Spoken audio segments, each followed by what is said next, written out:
From this distant vantage point, the Earth might not seem of any particular interest.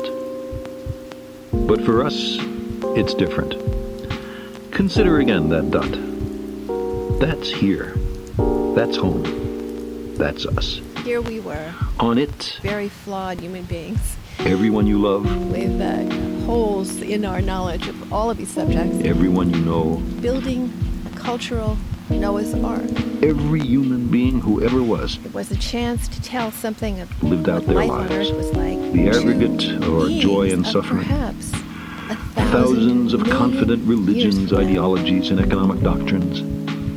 Every hero and coward, every creator and destroyer of civilization. It was also the season that Carl Sagan and I fell so madly in love with each other. Every young couple in love. And here we were Every teacher of morals. taking on this mythic Every saint and challenge. sinner in the history of our species lived there, knowing that before it was done, on the mote of dust, 2 spacecraft suspended would lift off from the planet Earth, in a sunbeam. moving at an average speed of 35,000 miles an hour for the next 1,000 million years.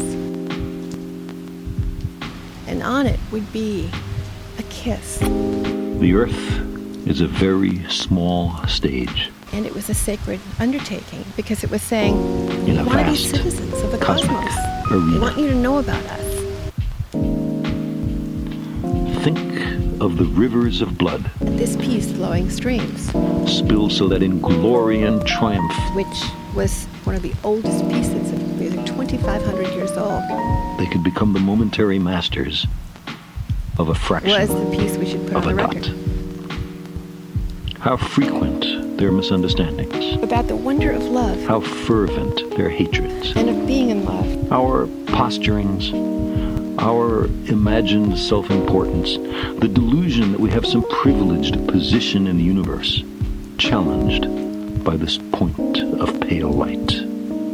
I called Carl, and we had been alone many Is times a lonely speck during the making of the record and as friends. in the great enveloping cosmic dark. And neither of us had ever said anything to the other. In all this vastness, We'd had these wonderful, soaring conversations, but there is no hint that help will come from elsewhere we had both been completely just professional. to save us from ourselves. And he wasn't there.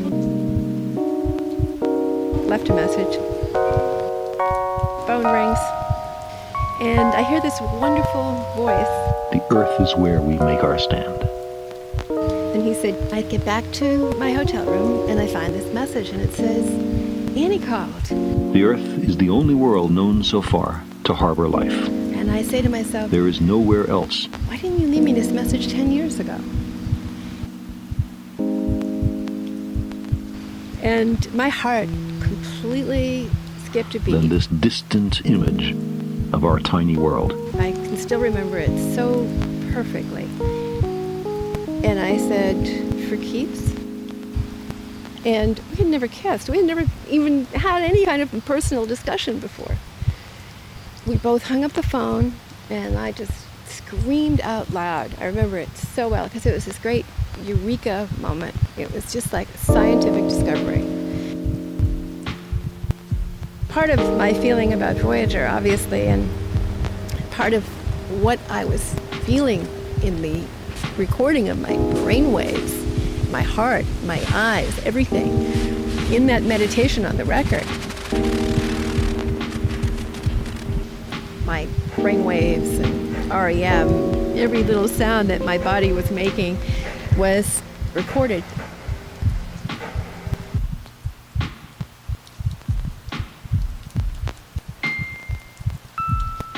I always wonder, because part of what I was thinking in this meditation was love, and to know it's on those 2 spacecraft.